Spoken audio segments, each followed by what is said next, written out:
Alright, so I know we have a lot of feelings right now, and maybe not all of them are good. I promise to wrap you in barbed wire and hold you close. We're here to talk this out. I even brought my jacket to give you that cozy feeling. First, let's be clear. We're going to be hashing out the biggest scene from the season 6 finale of Walking Dead, so if you haven't seen it, reorganize your priorities, watch it, and then let's get down to business.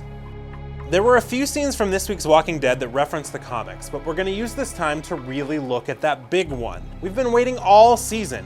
Hell, I've been waiting almost this entire series for Negan to appear. This pivotal moment in both stories begins with several of Rick's friends being forced to their knees and surrounded by a mass of Negan's well-organized crew of hardened slime. The Alexandrian guest list for this party has quite a few different names on it between the comics and the show, but there are still some big players here. Negan steps into the spotlight, asking Rick's crew if they are pissing their pants yet. He explains that he did not appreciate Rick's excessive killing of his men, dubbing it not cool, and making it clear that Rick would very much regret crossing him in a few minutes. He communicates the laws of the New World Order. He goes on to explain that someone has to be punished, that he doesn't want to kill any of them. He needs them working for him, but for killing many of his men, a cost has to be paid. Then he introduces us to his lovely lady friend, Lucille, a barbed wire wrapped baseball bat. He walks over to Carl, telling him to lighten up, maybe cry a little.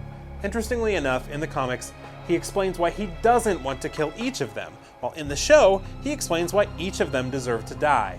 In the end, he can't decide who gets a big face hug from Lucille and decides to play eeny, meeny, miny, mo to determine whose head will lay in Lucille's loving embrace. In the comics, Glenn finds that he is where the hammer falls. As we saw in the show, the first-person angle denies us the fulfillment of knowing which of Rick's team has left us. But there's no question, the visceral and gut-wrenching sounds means that someone is the victim of Lucille's temper. The question is who? We've decided to take a look at the options and justify their deaths. Let's start with the inspiration. Glenn's death would somewhat make up for the silly teases at his passing earlier in the season, and would drastically motivate Maggie in a new direction. Maggie is an interesting twist on the destroyed relationship in the comics. Maggie's death is likely to make a soft-hearted Glenn a bloodthirsty, devastating widower with an endless drive for vengeance. Daryl is a fan favorite that is not completely necessary to the story, as he does not exist in the comics. The impact of this character's death would be huge in terms of audience reaction, but would be easiest to come back from for the writers, and Norman Reedus' career is beginning to blossom. Michonne is another good option, though she is more imperative to the story. Denai Guerrera is also an extremely talented actress who has taken many career twists and may want to move on from here. I think this one is less likely because of the creation of her own video game series and the fact that she is one of the few female characters left on the show. Then, there's the head honcho, Rick. Showrunner Scott Gimple described this event in the series as an end to one story and the beginning of another. AMC's series has told the story of Rick from the start, and what better way to move into another chapter of this world but to shift the narrator perspective. It's something that the TV and comic audience would never expect and would likely require a huge character to step into his sheriff boots.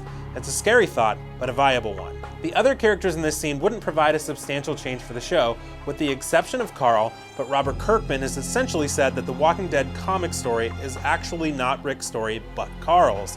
While that is not the show, he has a very strong love for this character and has many more chapters to write for him. We get that a lot of you were displeased with the way the episode ended. I can't say we were the most thrilled either, but understand that this is the butterfly that flapped its wings, got its head smashed in, and changes the world forever.